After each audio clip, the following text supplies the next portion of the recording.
Boa noite. Boa noite. Primeira coisa é o seu nome e de onde você está falando agora. Me chamo Fabiane Marcondes e nesse momento eu falo do Rio de Janeiro. Então, a pergunta, para começar, né? Quem é você enquanto pessoa, enquanto ser humano? Essa é muito difícil, né?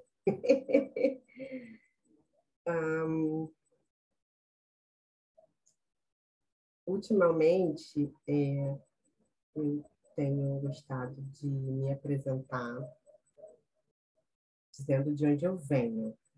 Uhum. Eu venho do subúrbio do Rio de Janeiro.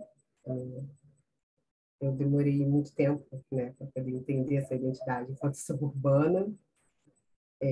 Eu sou uma mulher suburbana, uma mulher negra suburbana, de classe média, psicóloga. É uma identidade muito importante para mim, mas não apenas psicóloga. Eu tenho uma outra formação anterior à psicologia, que é uma profissão que eu ainda exerço, que é como produtora cultural, e isso também me atravessa. Eu sou filha da Kátia e do Marcondes, irmã da Viviane e do Bruno, esposa do David, madrinha do Matheus, que são as pessoas que me rodeiam, que são a minha base, e eu acho muito importante, assim, me apresentar como parte desse coletivo, que é o principal coletivo que eu componho hoje e que me compõe hoje. Uhum. Me vem à cabeça isso. Uhum. Ok. Com relação a esses valores, se você pudesse identificar alguns, precisa ser um só, não, alguns valores que são mais centrais na sua vida e como você sustenta esses valores, como você defende, como você abraça, como você carrega esses valores na sua vida.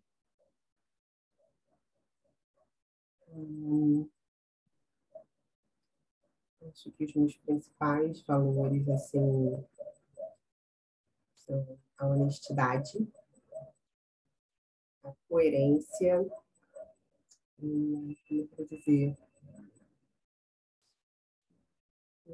não fugiu a palavra agora, mas o que me vem à cabeça agora é senso de coletividade. É isso, Uhum, honestidade, coerência e senso de uhum, coletividade, assim.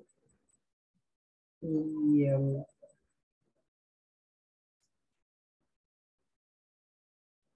eu admito que, assim, ser coerente acho que nunca foi uma grande dificuldade para mim, assim, não que eu seja não que eu não tenha as minhas contradições enquanto ser humano, assim, mas é algo que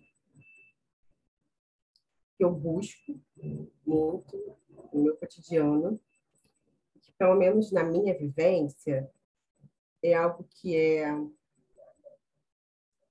socialmente aceito, é socialmente bem visto. uhum, E eu não percebo mesmo com o senso de coletividade e com a honestidade, dependendo dos espaços em que eu transito. Então, bem, a gente vive uma sociedade muito individualista, uhum, então, prezar pelo coletivo nem sempre é fácil,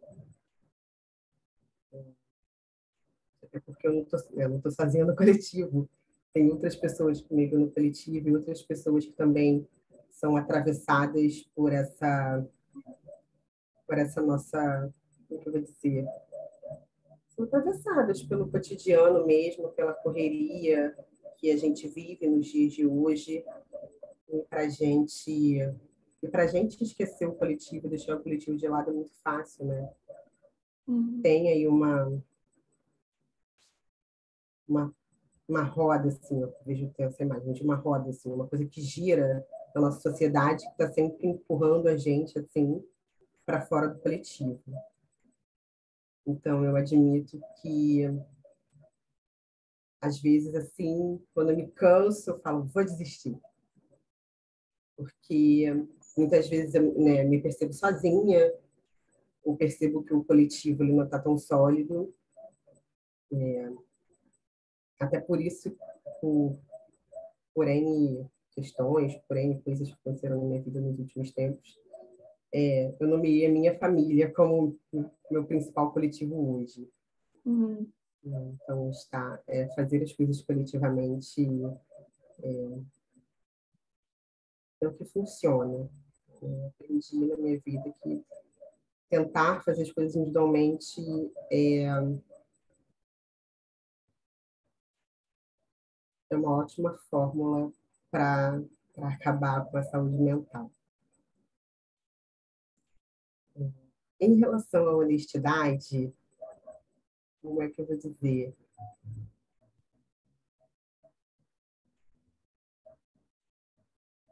Eu acho que nós não somos preparados enquanto sociedade para sermos honestos um com o outro. Né? Eu falo de uma honestidade assim, muito daquela que está no cotidiano, sabe? Com quem está do seu lado, com quem você convive, seja seu familiar, seja seu colega de trabalho. Né? Eu acho que isso tem muito a ver com essa cordialidade do brasileiro, e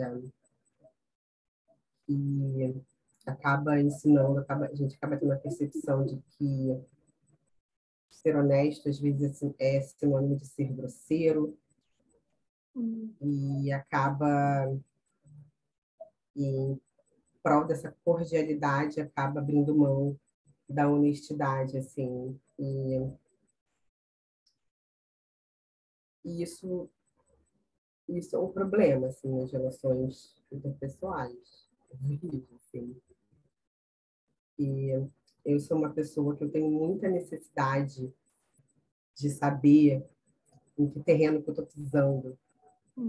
Então, sem honestidade, né, se as pessoas não forem honestas comigo, assim, eu fico perdida, pisando num terreno desconhecido, para eu afundar, tropeçar, não custa, assim. Então, na minha relação com o outro, eu prezo muito pela honestidade, assim. Para quem está se relacionando comigo também, possa ter essa segurança de saber em que terreno que está pisando. Mas nem sempre é fácil, assim, é um aprendizado, assim, porque eu também não fui, quer dizer, eu não cresci ser ensinada, não fui ensinada a ser honesta nesse sentido. Fui ensinada a ser honesta, tipo, não rouba, não pega aquilo que não é seu, né? Honestidade nesse sentido da palavra, assim, que a minha família me ensinou. Mas essa honestidade das relações interpessoais, isso ficou um pouco de lado em prol da cordialidade. E eu percebo que isso tem a ver com uma cordialidade geral do povo brasileiro, mas também tem aí um atravessamento de gênero, que exige muitas vezes que as mulheres sejam muito cordiais. Então, eu não fui ensinada a lidar com os outros de uma forma honesta. Então, eu aprendi, assim, como é que eu vou dizer?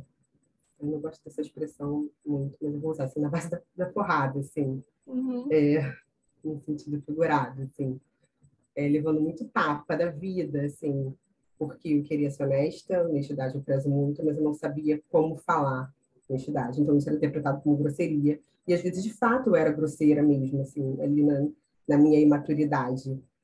Então, ainda estou aprendendo como ser honesta,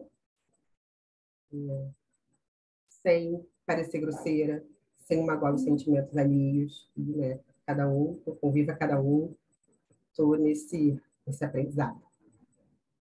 Me parece que fica muito junto, né? Porque a desonestidade do outro dificulta que eu seja coerente, né? Sim, Fica uma sim, desonestidade no campo que atrapalha a possibilidade, né, de uma coerência na relação.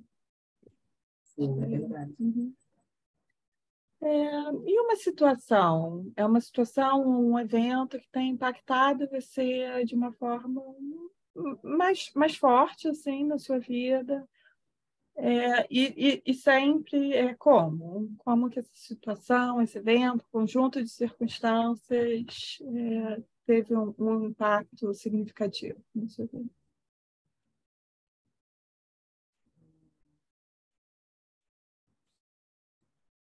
São muitas.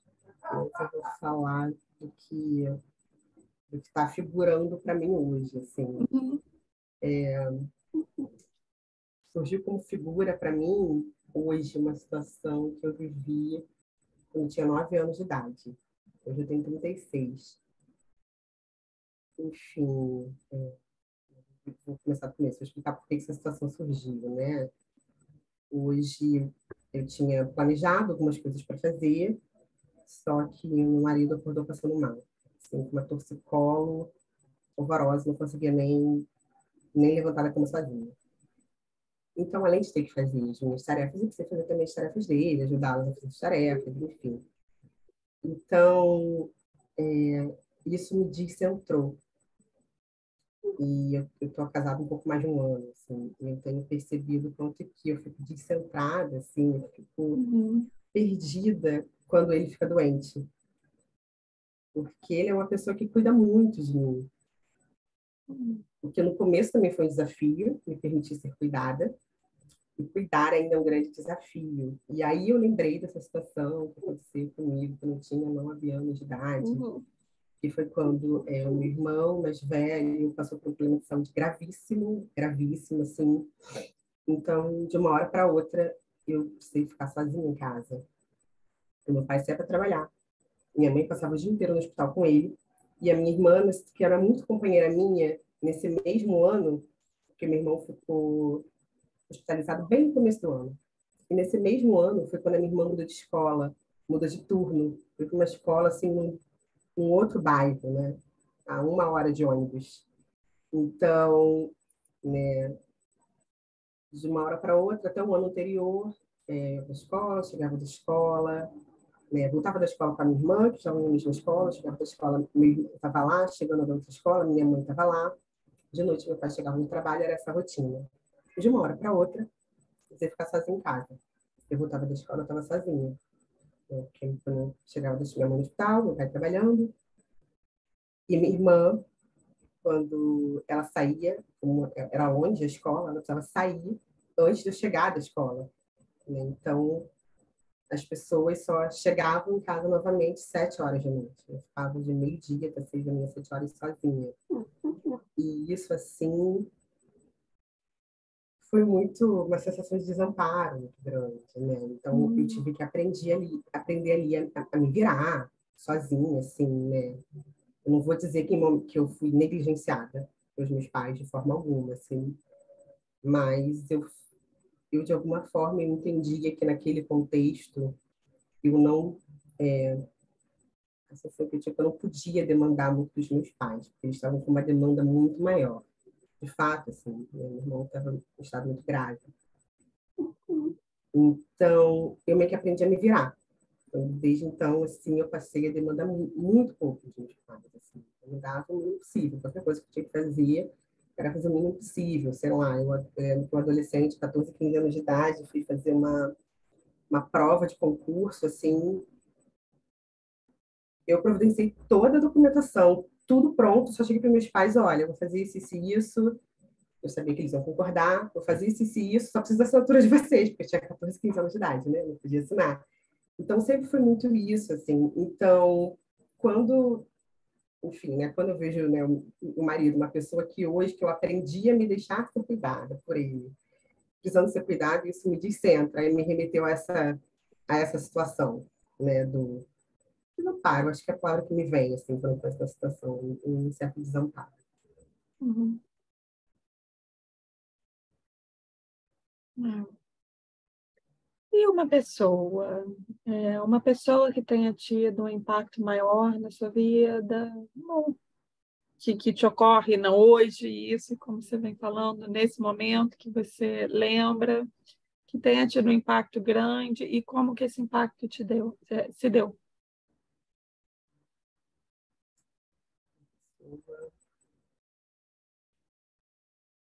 Meu filhado, Matheus, assim, né?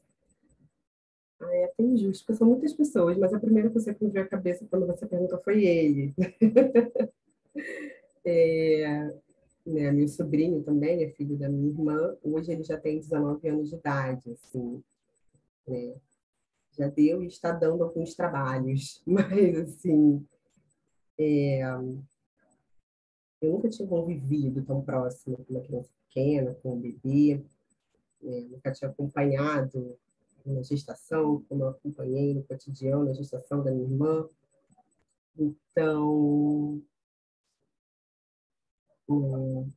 morávamos na mesma casa, então eu fui muito presente no cotidiano dele até os 5, 6 anos de idade.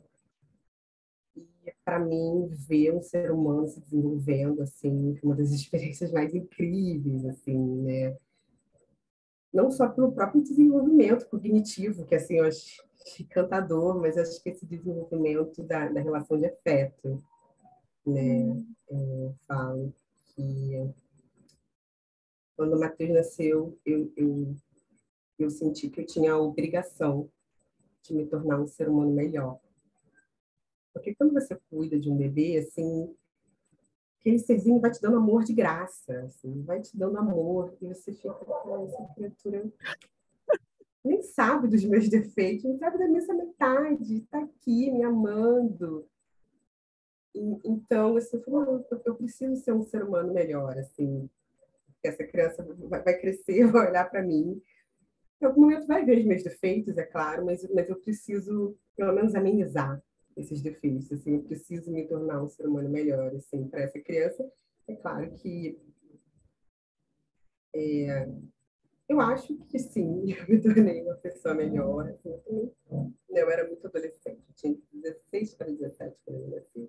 Amadureci, assim, mas eu acho que, assim, conviver com ele, o nascimento dele foi, assim, a virada de chave para mim, para começar Uhum. a pensar, né? Para mim, como pensar em mim como um ser humano, que, enfim, era adolescente, eu realmente não pensava muito sobre isso naquela época. Assim. Mas então ele fez você querer ser uma pessoa melhor. Foi Sim, isso. Uhum. sim. É, agora, com relação ao gênero, você falou de gênero já hoje, né? Imagino que tem uma ideia central, um aspecto central aí no seu jeito de pensar. É como que você vivencia ou experimenta o seu gênero?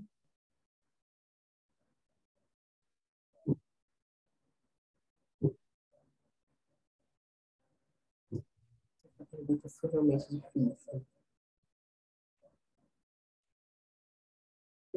Eu assisti algumas outras entrevistas e eu admito que eu sempre achei essa pergunta mais difícil, assim. Como eu vivencio o meu gênero?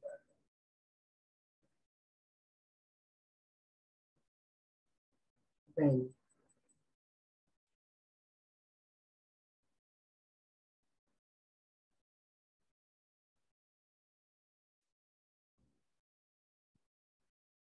eu acho que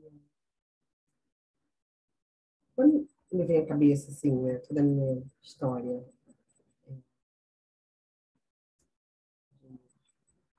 isso, né, de me perceber enquanto mulher no mundo, eu penso muito na palavra medo. Medo, assim, principalmente nesse primeiro momento, na adolescência, de me perceber enquanto mulher no mundo.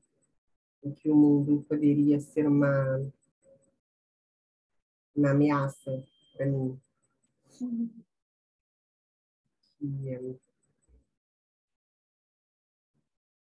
principalmente, né, a rua, o espaço público, né, como uma ameaça. Né? Ainda que que estatisticamente a gente saiba que o ambiente doméstico ele é mais perigoso para as mulheres do que o próprio espaço público. E a minha experiência é diferente, assim, o espaço doméstico sempre foi um espaço de muita proteção. Então, quando eu me percebi mulher, eu percebi o espaço público como muito ameaçador, amedrontador, né? Então, aprender a transitar nesse mundo de modo a não ter medo, eu posso dizer que é algo relativamente recente, assim. Eu já estava já nos meus 20 e poucos anos, assim. Foi a partir de algumas experiências que eu percebi que, enquanto mulher no espaço público, nós sempre somos vulneráveis, umas mais, outras menos. Nós sempre somos vulneráveis. Mas eu percebi que tinha uma questão de, por mais vulnerável que eu fosse ou que eu estivesse, não demonstrar essa vulnerabilidade, assim, não parecer vulnerável, assim. Acho que até semana passada eu estava conversando sobre isso com uma amiga, assim, a gente estava falando enfim, né, conversando sobre uma outra pessoa, aí falando passou por uma situação e tal, e eu comecei a falar, poxa, nesse contexto, várias mulheres próximas passaram por isso, assim, e eu fico me questionando, né, por que eu não passo, não que seja, né, que bom que eu não passo por uma situação ruim. E essa amiga virou para mim e falou, eu sei que você é uma pessoa muito boa, mas quem não te conhece, olha para você, você tem cara de braba. Você tem cara de brava.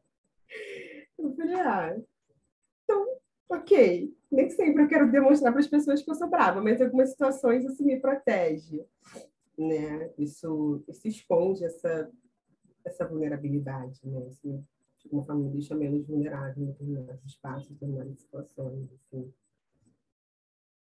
Então, acho que é principalmente dessa forma que eu vivencio meu gênero, assim. Tentando equilibrar medo e, né, demonstração de vulnerabilidade, isso em diversos espaços, diversos aspectos, assim, desde o meu próprio espaço familiar até o ambiente de trabalho. Eu percebo que é muito esse equilíbrio, né? Porque por ser mulher, não apenas por isso, mas por ser mulher, às vezes eu tenho medo de, bem, sofrer violência sexual, sofrer discriminação no trabalho por ser mulher, ser, hoje em dia, no relacionamento que eu tenho, não, nos últimos relacionamentos anteriores, de ser inferiorizada por ser mulher. Então, era sempre né, esse medo, mas não demonstrar que eu tenho medo, não demonstrar que eu sou vulnerável, para não me colocar justamente nessas situações que eu quero evitar. Não sei se me colocar é a melhor expressão, mas para não ser colocada nessas situações que eu É quero evitar. proteção. É proteção. Mulher brava, proteção. Isso. Entendi perfeitamente. É. Perfeitamente. Uhum. Com relação à sua idade, como é que você está vivendo nesse momento assim da sua vida, a sua idade?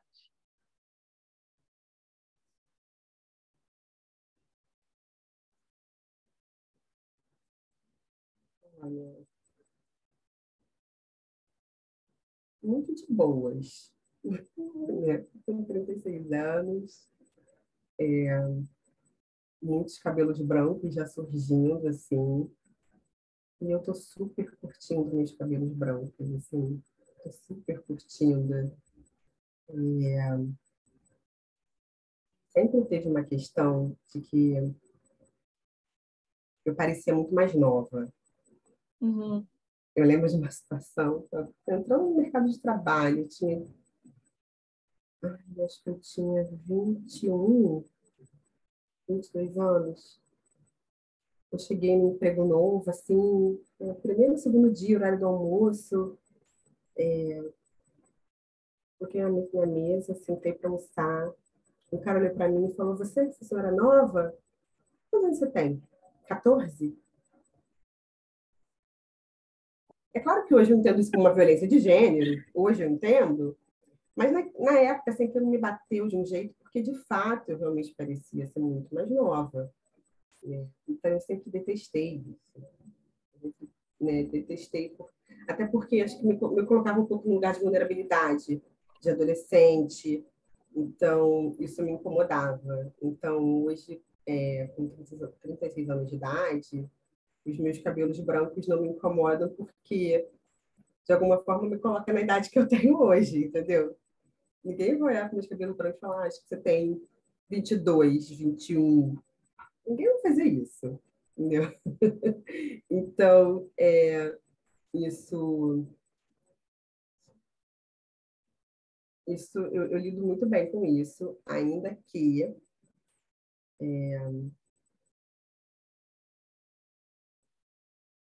eu percebo algumas cobranças, né, sociais, principalmente em relação, né, a casar, ter filhos, eu me casei recentemente, até então, isso era uma cobrança, né, externa, ter filhos é uma cobrança, né, eu acho que eu só não escuto mais coisas desagradáveis, justamente porque eu tenho a cara de brava, mas ainda assim escuto algumas coisas muito desagradáveis, como vai passar do ponto, se tiver filho muito tarde, seu filho não vai te chamar de mãe, vai te chamar de avó. Isso é de uma violência, né? Eu falo, gente, só vai se sentir no direito de falar isso. Mas esse tipo de coisa, assim, que eu sei que não é exclusividade minha, né? Isso, porque as outras mulheres próximas que escutaram coisas semelhantes. Em alguns momentos, essas falas, elas me machucam, mas, de uma maneira geral, eu estou curtindo, assim, esse processo de envelhecimento, assim, acho que traz alguns bons aprendizados, né? Eu costumo dizer, tipo, que bom que eu estou envelhecendo, que bom, porque se não envelhece, quem morre cedo. Então, eu quero envelhecer muito, quero envelhecer bastante, com saúde. Uhum. É, com relação a privilégio e poder, aí pode expandir mais aqui essa pergunta, eu tenho gostado de ser cada vez mais ampla com ela. Como é que você experiencia, mas como é que você pensa, como é que você vive? Privilégio e poder.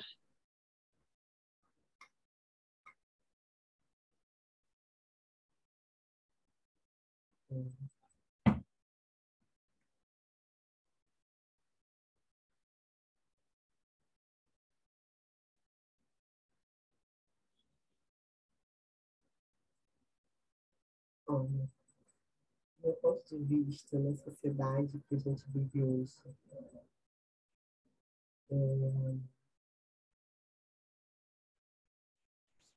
assim, poucas pessoas têm poder, de fato,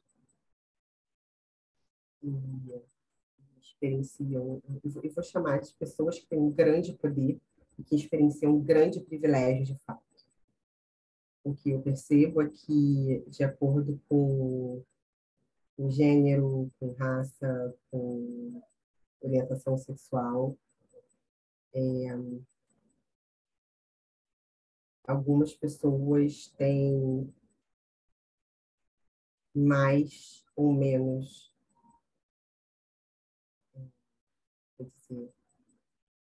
pedaços. Não sei se é uma palavra. Me vem a cabeça agora são migalhas. Migalhas de poder e de privilégio. Alguns têm mais, têm muitas migalhas, outras têm menos.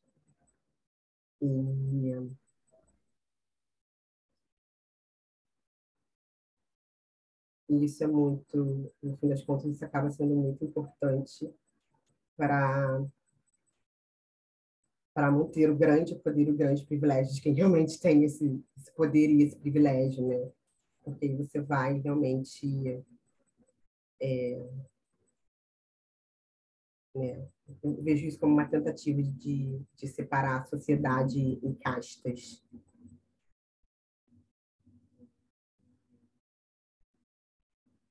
Inclusive, todo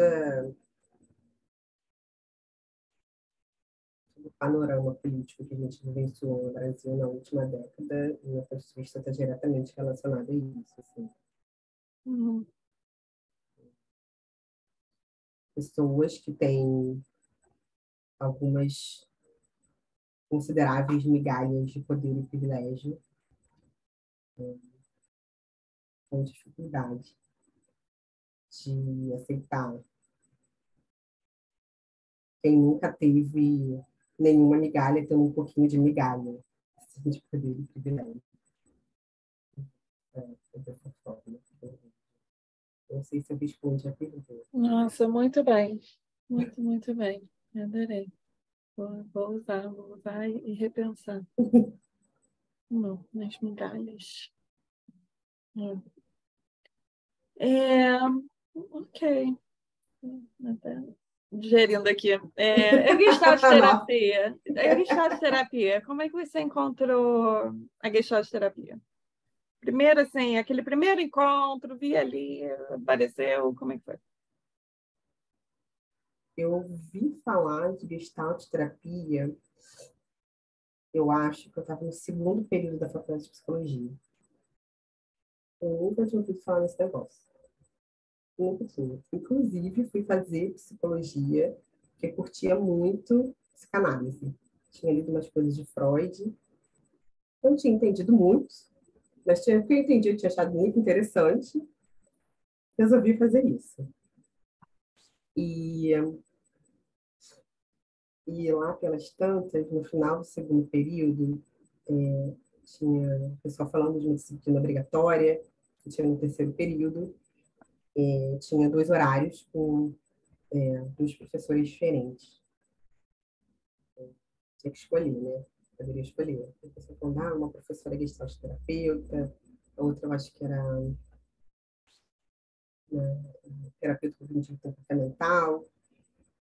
Aí comecei ali, comecei a faculdade, não entendia muito bem, conversando com colegas, com veteranos, e tinha um veterano que tem até hoje um grande amigo, assim, e, e ele falou, né, olha, disciplina, falou da professora, que é a Mônica Alvim, falou, olha, Mônica, não sei o que, na época, acho que ele tem, inclusive, começando a estagiar com a Mônica, aí falou muito bem da Mônica, muitas referências, e como ele era uma pessoa que, na época, eu já admirava bastante, assim, falei, vou seguir o conselho dele, vou... Eu já conheci um pouco, eu acho que eu já tinha feito uma disciplina com um professor classicista, não tinha me interessado tanto, eu falei, essa outra que eu não conheço, não sei como é que é, mas vamos tentar. E aí já era, me apaixonei. Já era, é ótimo. Não teve jeito, assim, as primeiras aulas já estava E encantada. aí, o que que foi? O que que apareceu na Gestalt terapia que te seduziu? Te captou? O que que deu essa... A primeira coisa que me encantou foi o holismo, né? essa, essa não divisão entre corpo e mente. Assim. Tem uma frase que ecoa, né, que a Mônica falava muito, né, porque depois eu acabei fazendo outras disciplinas com ela, ela falava muito, né, que tudo é corpo, isso fez tanto sentido para mim, a minha vivência, porque no pouco que eu, né, desde, desde antes, assim, né, quando conheci um pouco da psicanálise, antes de ir da faculdade de psicologia, essa separação corpo-mente sempre me incomodava, assim, eu não conseguia entender muito bem e, o que me incomodava, mas aquilo não fazia totalmente sentido para mim, né? No que eu experienciava mesmo como ser humano, assim, para além de qualquer coisa que eu pudesse saber ou conhecer sobre psicologia, assim. Eu não conseguia, eu não conseguia entender como isso que eu vivo, né, que está aqui, que eu vivo, né, essa materialidade está separado de tudo que eu sinto, de tudo que eu penso. Então, acho que foi aí que começou a me conquistar. Uhum.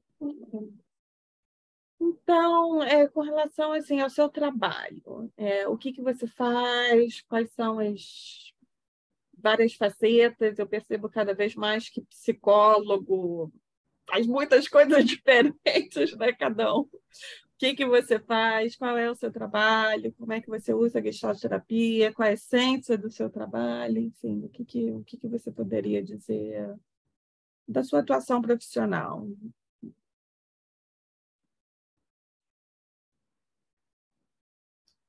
Olha, eu estou num momento muito desafiador da minha atuação profissional, que eu estou em transição de carreira, né? Como eu Uhum, comentei, eu tenho uma formação anterior, eu ainda exerço essa profissão, eu me formei em psicologia em julho de 2019. uhum, Então, ainda estou nesse processo de transição, que eu tinha super planejado para 2020, mas por um acaso, uma pandemia, e embolou tudo. Então, tem sido um desafio fazer essa transição de carreira, assim, até porque eu precisei me reorganizar para poder reorganizar esse meu planejamento de transição. Tem, no fim das contas, tem mais ou menos um ano que eu, de fato, comecei a atender. uhum, Um ano, agosto do ano passado.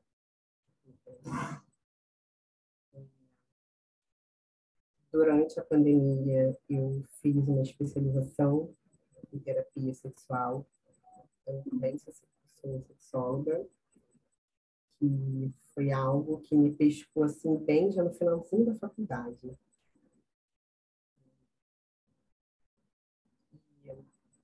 E isso está muito relacionado com as minhas vivências pessoais e do que eu senti falta de aprendizado enquanto estudante de psicologia. Eu tive algumas experiências pessoais e eu percebi que tudo que eu tinha aprendido em muitos anos de faculdade, porque fiz muito mais do que 5 anos de faculdade, em muitos anos de faculdade não daria conta, assim. Eu comecei a pensar, e se eu, quanto psicóloga, me deparasse com uma cliente com questões semelhantes à minha, com questões semelhantes a que estou vivendo nesse momento. Muito do que eu tinha aprendido não dava conta, né, de questões relacionadas à sexualidade. Eu tinha aprendido ali, não daria Eu conta. não havia, perdi a sua. Não sei se foi da gravação do áudio aqui, perdi sua última palavrinha. Eu disse que não daria conta, o que eu tinha, Hum, né, eram questões diferentes da sexualidade. Eu percebi que o que eu tinha aprendido não daria conta. Então, eu falei, bem, se eu tô aqui já há um bom tempo, esse curso de graduação, que é considerado, né, um curso de excelência, e eu não aprendi, e isso deve ocorrer com muitos outros Uhum. psicólogos do Brasil afora, assim, então eu senti a necessidade de buscar esse conhecimento, assim. E no começo foi um tiro no escuro, eu fiquei com muito receio de ser só uma busca por autoconhecimento e percebi que aquilo não me agregaria profissionalmente, mas no fim das contas eu também me apaixonei por esse trabalho no campo da sexualidade. Faz cada vez mais sentido para mim.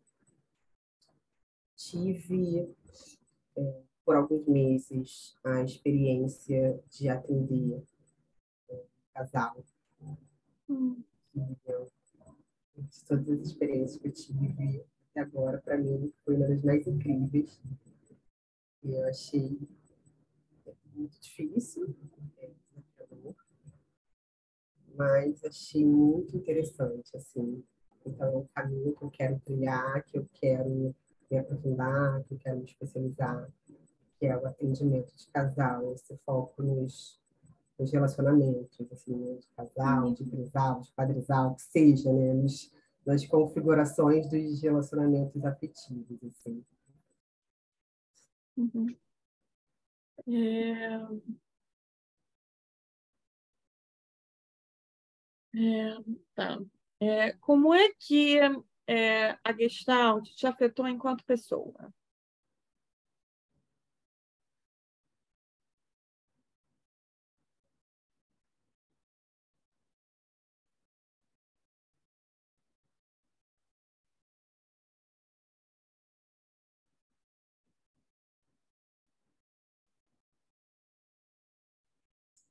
Hum,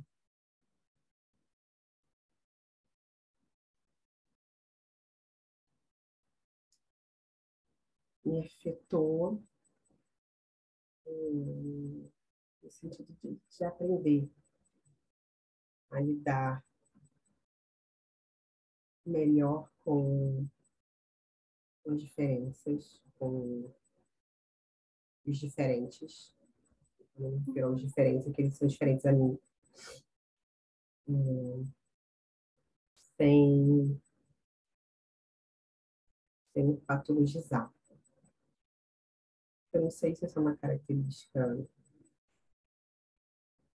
da psicologia de uma forma geral, ou se isso é um hábito de estudantes de psicologia, e chega Uhum. um momento da faculdade que a gente está patologizando tudo e todos ao nosso redor. Uhum. Principalmente aqueles com quem a gente tem algum conflito, que está diferente. Ou aqueles que a gente se identifica. É, também. Tem aquela fase, assim, de procurar transtorno em tudo quanto é lugar. Assim, e, enfim, eu tive, né, enquanto estudante de psicologia, eu tive esse momento, assim, né, de ter esse olhar, né, da população do outro. Então, a Gestalt terapia me ensina, né, não me ensina, ainda me ensina a Uhum. conviver com, com o outro, né, sem rotular, sem precisar etiquetar, assim, porque quando a gente coloca um rótulo no outro, ou então em si mesmo, porque isso também acontece, quando a gente coloca esse rótulo vem repleto de prescrições, né? De modos de usar, modos de lidar.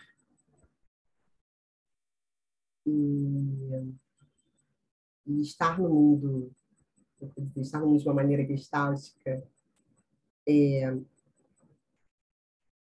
sempre assim, me lembra de não de que eu não preciso ficar rotulando ou lendo esses rótulos, né? Que muitas pessoas já chegam nas nossas vidas com rótulos. Eu não preciso ficar lendo esses rótulos. Uhum. Eu posso escutar o outro. No fim das contas, assim, é a maneira, acho que mais honesta de lidar com o outro e escutar. Porque quando você coloca um rótulo, lê um rótulo que já está ali, não tem tanta honestidade nesse relacionamento, né? Hum, Principalmente quando o rótulo já chega pronto. No fim das contas, você está escutando a fala de um terceiro sobre aquele outro que está ali, né? Então, eu vejo dessa forma, assim, que o gestalt de terapia, né, para mim, assim, pessoalmente, foi aprender a lidar dessa forma com o outro. Você se sente fazendo parte de uma comunidade gestalt terapeuta, de alguma forma, em algum grau?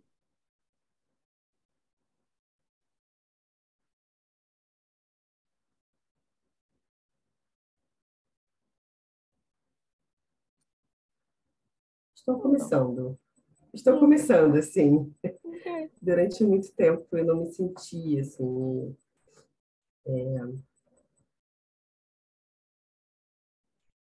Isso tem muito a ver, né, com o hiato que eu tive entre a formatura na faculdade e, né, e o começo, né, assim, eu considero como um marco do começo da minha carreira, de fato.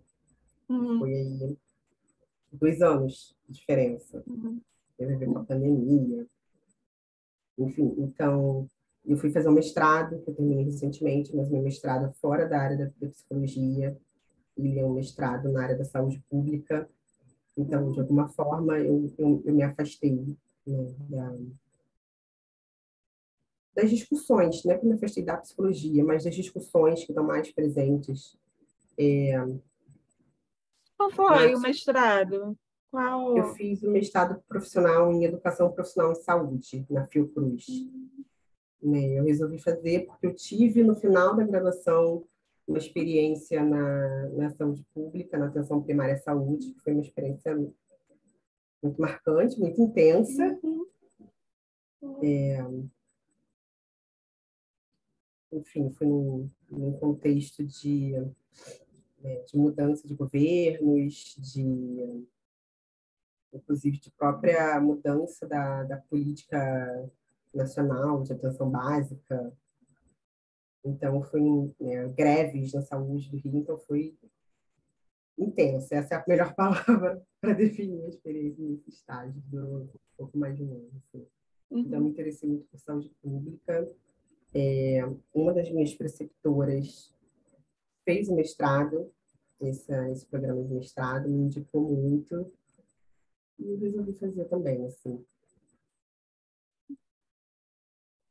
É, e aí a pergunta, no final, assim, são lembranças ou memórias, um momento de desafio e um momento mais feliz ou marcante dentro da Gestalt terapia, associado à Gestalt terapia, de alguma forma.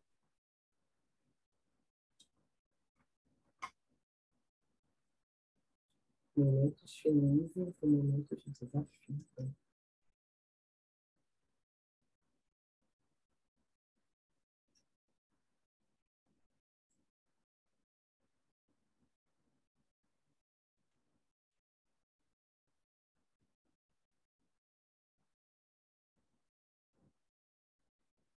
Ou não, se não te ocorrer nada agora também. Me ocorre, assim, na verdade, é que uma situação só que carrega os dois, assim, um momento muito Isso feliz. acontece muito. É. O momento feliz foi quando, assim, durante a graduação, eu passei num processo seletivo para um projeto que tinha uma pegada da Gestalt terapia, assim, e eu estava muito afim de participar desse projeto, mas com muitos medos, assim, né? Eu tinha ali uma coisa da autocobrança muito forte, então estava com muitos medos.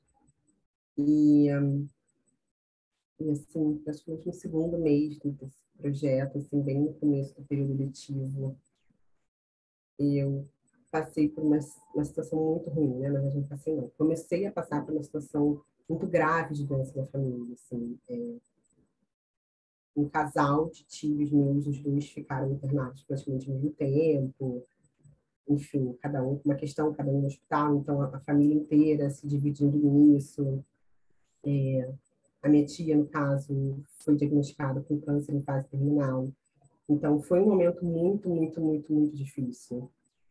E que, né, pela minha falta de maturidade, acho que até pela minha, por ainda não conseguir estar no mundo de uma forma gestalt, que eu lidei com tudo isso de uma forma muito ruim, assim. E demorei muito para me perdoar, né, para aceitar, né, a forma como eu lidei com isso, porque era um projeto importantíssimo. Eu queria, assim, fazer tudo num nível de excelência, mas eu não estava em condições emocionais de fazer. E ainda assim eu tentei. Eu bati pé. Na minha percepção, assim, era a minha grande primeira oportunidade profissional dentro da psicologia. Então, eu achei que era uma excelente ideia separar o pessoal do profissional. E quando eu estivesse nesse projeto, ignorar tudo que eu estava vivendo, tudo que eu estava sentindo. E não deu certo. Não deu certo. Porque eu tô vivendo um processo de luto, assim, né? Porque você tá com uma pessoa querida em fase terminal, já é um processo de luto, né? A pessoa está viva, mas você está vivendo um processo de luto. Então, eu estava muito emocionalmente instável. Então, eu me desentendi com pessoas muito queridas. Eu me desentendi com pessoas que eu admirava e ainda admiro muito. E, e mesmo depois de um tempo, assim, quando eu me dei conta disso, eu ainda não tinha a maturidade para poder colocar as coisas no lugar. Então, eu saí desse projeto, assim, de uma forma... Foi uma ruptura repentina, assim. Eu entreguei o relatório, a princípio continuaria relatório anual, a princípio continuaria, mas não tinha condições. Então, eu avisei para o WhatsApp que eu não tinha condições de continuar e que eu tinha condições sequer de um encerramento. Eu não tinha condições mesmo, eu não tinha condições. Mas isso me doeu, assim, porque eu fui do céu ao inferno dentro desse projeto, assim, muito rápido. Eu fiquei muito feliz, cara, eu queria muito. E durante muito tempo eu me senti culpada, falando, meu Deus, eu queria tanto esse negócio e depois de um tempo eu caguei tudo, fiz tudo errado. Então foi um processo para poder entender e me perdoar por ter feito o que eu fiz, né? Naquele momento, com aquelas pessoas, naquele contexto. Uhum. E o que que você está vendo para o futuro? O que você imagina, o que que você deseja, o que que você está construindo para o seu futuro, para frente? O que que está por vir? Eu estou construindo, quer dizer, a palavra, minha clientela, enquanto psicóloga clínica, assim, eu, eu dei alguns passos recentemente, alguns passos que eu não acreditava que dariam certo, mas estão dando frutos. Tem muito essa coisa do começo, né, que os clientes eles vão chegando pingado, né? Tá chegando pingado, todo mundo sempre falou, bem calma, eles chegam pingado, é assim mesmo, mas depois de um tempo vão chegando. E depois que eu dei esse passo, estão começando a chegar. E no momento é isso, assim, minha grande meta é me estabilizar como psicóloga Uhum. clínica, que é o que eu quero, Uhum. assim, eu pensei uma possibilidade de fazer doutorado, agora que eu terminei mestrado, mas o mestrado também foi muito demandante, Uhum. principalmente no contexto de pandemia, né, que eu comecei justamente em março de 2020, eu comecei mestrado uma semana antes da pandemia. Então, foi também emocionalmente demandante passar por todo esse processo de mestrado, no meio de uma pandemia. Então, o que eu quero hoje é consolidar a minha carreira como psicóloga clínica e, e ver para onde o campo vai me conduzir. Assim, porque eu tenho alguns desejos, alguns temas que eu gostaria de estudar, de me aprofundar, mas eu não quero me antecipar ao campo. Assim, eu quero Uhum. esperar o que vai chegar, o que o campo vai me Uhum. conduzir, Uhum. para assim me estruturar e pensar no doutorado. Assim. Eu tenho desejo, mas eu sinto que não é o momento. Uhum. Ok, a última coisa, assim, que eu pergunto é se faltou alguma coisa, se ficou alguma coisa que você gostaria de dizer, alguma coisa que eu não perguntei, alguma coisa que você gostaria de compartilhar antes de a gente fechar. Não me vem à cabeça. Ok, ficamos por aqui. Agradeço muitíssimo a É, eu participação.